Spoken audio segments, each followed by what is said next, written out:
I would like to show you how to work with HTML forms and how to use PHP to process and display the data from the form. You first always need to make sure that the data the user enters will be accurate and also non-malicious. Users can enter malicious code in text boxes. Therefore, you need to validate that they contain the correct information and also limit the number of characters allowed. You can validate with JavaScript, with HTML5, and we will learn some concepts in PHP to help us make secure forms later in this class. Now this form page is a plain HTML page, so we have a .html extension. However, it will be processed with a PHP script. Every HTML form element has a unique name attribute which identifies that form element for the server or for PHP. You will commonly see a corresponding ID attribute with the same value. The ID attribute is used for JavaScript and CSS. So you commonly see both the name and ID. The name attribute is what we will be using. So we have a unique way of identifying every one of our form elements here. Radio buttons all share the same name value. Only one out of the group can be clicked. Because the user does not type in anything, rather they check the radio, we code in the value. Here is our name for the text area, and the user will enter the value. When the user hits the button, input type equals submit, it calls the action of the form, and the name value pairs are sent to the action, which is typically a PHP script on the server using a method. The most commonly used method is a post. Method equals get sends the data in the URL, which I will show you shortly. So we have this concept of name value pairs. Text boxes do not need a value attribute because the user enters the value. So here is my form. I have entered a value, I have checked a button which indicates the value, and I have entered more information. I would like to point out to the URL. This is an HTML file.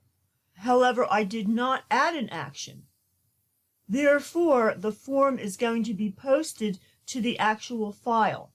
The reason I'm doing this is because I have used a method equals get, and I want to show you a quick and easy way to see the name value pairs in the URL of your file.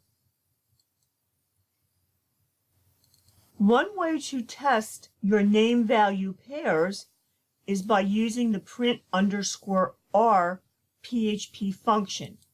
If you pass it a variable, it will return the value of that variable. In our case, we are passing it $_post. That is a global server variable.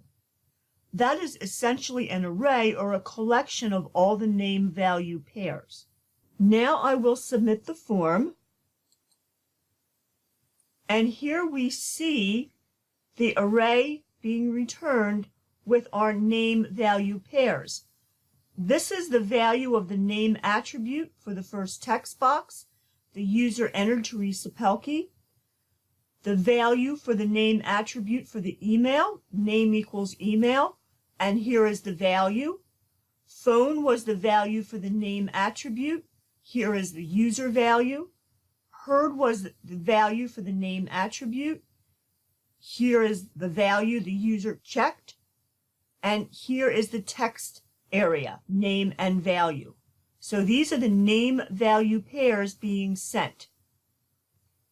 So it's not a bad idea to use print_r just to make sure that everything is being sent correctly. When you're finished, you can comment it out.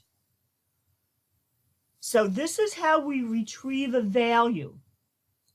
$_post and the value of the name attribute. So this was name equals name. This is the form element. Name equals name.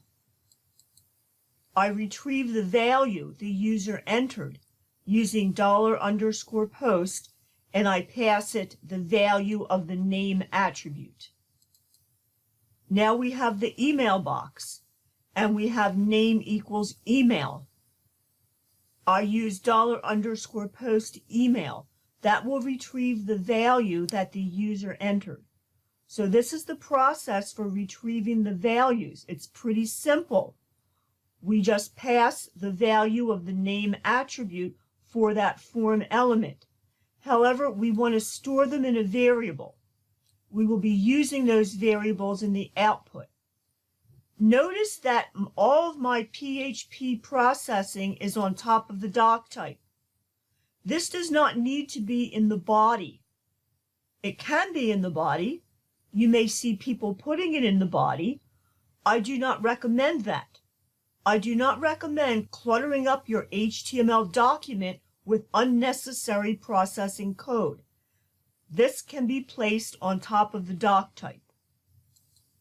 When you echo or print information back to the user, it needs to be in the body because it is content. So here we have our echo statements that are telling the user what they entered. So I have echo $name, which is what they filled in for the name box. Here we have echo $email, which is what they filled in for the email box. And this is inside the HTML. We typically define the variables in the processing section, and then we use them in our output inside the body. The results page is an HTML document. Even though it has a PHP extension, we still need to code it with good HTML5 structure. Now, this was just test information for ourselves. Here we have a complete, nicely laid out, correctly formatted HTML document. So every form element has a name attribute. The user enters the values. When we hit the submit button, the name value pairs are sent to the action of the form, which is a PHP script, where they are then processed and displayed.